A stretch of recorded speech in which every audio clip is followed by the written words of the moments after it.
എല്ലാവർക്കും നമസ്കാരം. നമ്മൾ കഴിഞ്ഞ ദിവസങ്ങളിൽ വാർത്തകൾ ഈ ഓൺലൈൻ ചാനൽ വഴിയും മീഡിയകളിലൊക്കെ നമ്മൾ കേട്ട ഒരു വാർത്തയാണ് പ്രാങ്ക് കോളുമായി ബന്ധപ്പെട്ട RJ അഞ്ജലിയുടെ പ്രാങ്ക് കോൾ. അത് നമ്മൾ പ്രാങ്ക് കോൾ എന്ന് പറയുന്നത് എന്താണെന്ന് ചോദിച്ചാൽ കളിപ്പിക്കുന്ന അല്ലെങ്കിൽ പ്രാങ്ക് ചെയ്യുന്ന കോൾ. അതായത് അതിനെ സംബന്ധിച്ച് നമുക്ക് ഏകദേശം കേരളത്തിലെ എല്ലാവർക്കും അറിവുള്ളതാണ്.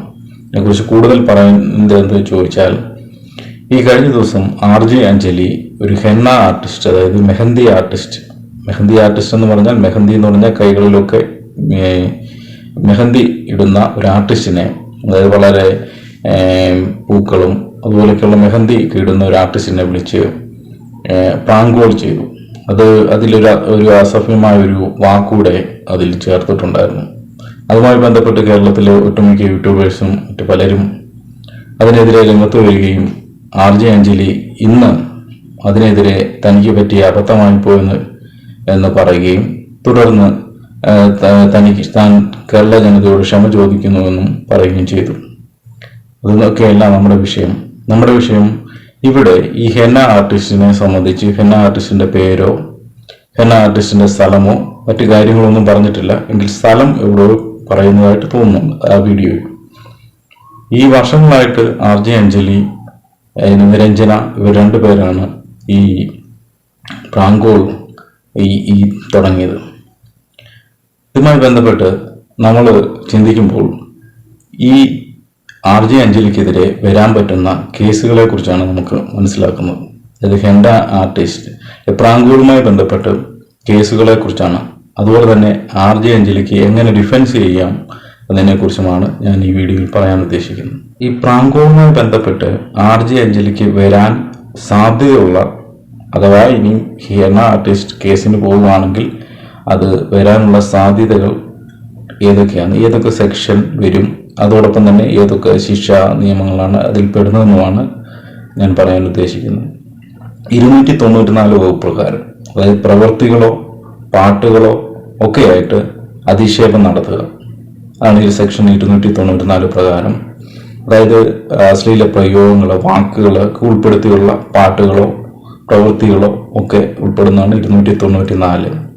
550 പ്രകാരം, സെക്ഷൻ 509 പ്രകാരം ഒരു സ്ത്രീയുടെ എളിമയെ അവമാനിക്കുന്ന രീതിയിൽ വാക്യം, ആംഗ്യം, മറ്റു ഭാഷകൾ ഏതുമായിക്കൊള്ളട്ടെ, അവരുടെ എളിമയെ അപമാനിക്കുന്ന രീതിയിൽ, അതുപോലെ തന്നെ ആ സ്ത്രീയെ ലക്ഷ്യം വെച്ച് ഉള്ളത് മാത്രമാണെങ്കിൽ ഇത് തെളിയിക്കപ്പെടണം. ആണെങ്കിൽ അത് 509 പ്രകാരം അത് ശിക്ഷാകരമായ കുറ്റമാണ്. അതുപോലെ തന്നെ സെക്ഷൻ 500 പ്രകാരം അത് ഡിഫമേഷൻ കേസ്, അത് വ്യക്തമായി അപമാനിക്കപ്പെടുന്ന അല്ലെങ്കിൽ അത് ഹെന്ന ആർട്ടിസ്റ്റിന് സമൂഹത്തിലെ ഉള്ള മാന്യതയെ അപകീർത്തിപ്പെടുത്തുന്ന രീതിയിലുള്ള പ്രയോഗങ്ങളോ എന്തെങ്കിലും നടത്തിയിട്ടുണ്ടെങ്കിൽ അതും കുറ്റകരമാണ്. അപ്പോൾ 294, 509, 500 എന്നീ വകുപ്പ് സെക്ഷൻ പ്രകാരമാണ് ഈ അഞ്ജലിക്ക് കേസ് വരാൻ ഉണ്ടെങ്കിൽ വരുന്നത്. അതുപോലെ തന്നെ ഈ കേസ്, ഇതിന്റെ എല്ലാ സാധ്യതകളും തെളിയിക്കപ്പെടേണ്ടിയിരിക്കുന്നു. RJ അഞ്ജലിയുടെ കൈവശമുള്ള തെളിവുകൾ അനുസരിച്ച്, രജിസ്ട്രേഷൻ അനുസരിച്ചാണ് ഓരോ കാര്യങ്ങളും അവർ ചെയ്തിട്ടുള്ളത്. അതുകൊണ്ട് തന്നെ ഡിഫമേഷൻ എന്ന് പറയുന്ന ഒരു സംഗതി അവിടെ നിലനിൽക്കാൻ സാധ്യതയില്ല. കാരണം RJ അഞ്ജലി അറിഞ്ഞുകൊണ്ടല്ല ആ പെൺകുട്ടിയെ അല്ലെങ്കിൽ അവരുടെ ഇത് ഏതെങ്കിലും രീതിയിലുള്ള ക്രെഡിബിലിറ്റി നഷ്ടപ്പെടുത്താൻ വേണ്ടി ചെയ്തതാണോ എന്ന് കോടതിക്ക് ബോധ്യപ്പെടാൻ താമസമെടുക്കും. അതുപോലെ തന്നെ 294 പ്രകാരം ഒരു സെക്ഷൻ അവിടെ ഉണ്ട്.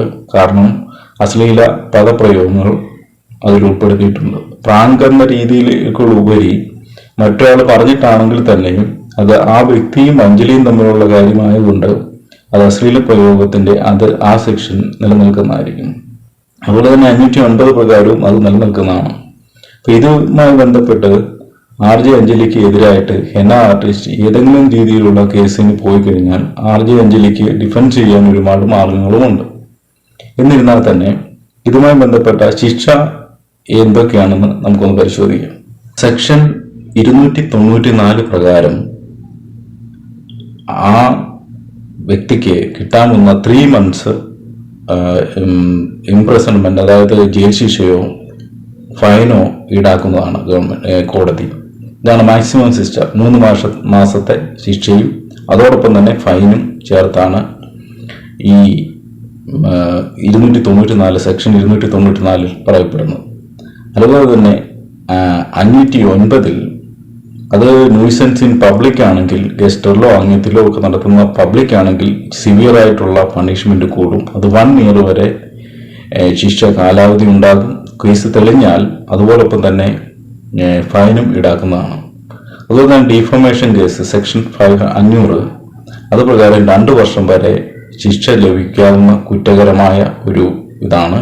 അതായത് അറിഞ്ഞുകൊണ്ട് ഒരു വ്യക്തിയെ ഏതെങ്കിലും രീതിയിൽ അദ്ദേഹത്തിന്റെ ഫെയിമിനെയോ നഷ്ടപ്പെടുത്തുന്ന രീതിയിൽ ചെയ്തിട്ടുണ്ടെങ്കിൽ, ഇത് അഞ്ജലിക്ക് ഇവിടെ നിലനിൽക്കുമെന്ന് സംശയമുണ്ട്. കാരണം അഞ്ജലി ആ വ്യക്തിയുടെ പേരോ നാളോ മറ്റു കാര്യങ്ങളോ ഒന്നും വെളിപ്പെടുത്തിയിട്ടില്ല. അതോടൊപ്പം തന്നെ പ്രാങ്കോളിൽ നമുക്കും ആരാന്ന് വ്യക്തി എന്നറിയത്തില്ല, ആരും രംഗത്ത് വന്നിട്ടുമില്ല. അതോടൊപ്പം തന്നെ ഈ കേസുകളൊക്കെ അഞ്ജലിക്ക് നിലനിൽക്കണമെങ്കിൽ ഇതെല്ലാം കോടതിയിൽ വളരെ വ്യക്തമായി തെളിയപ്പെടേണ്ടതുണ്ട്.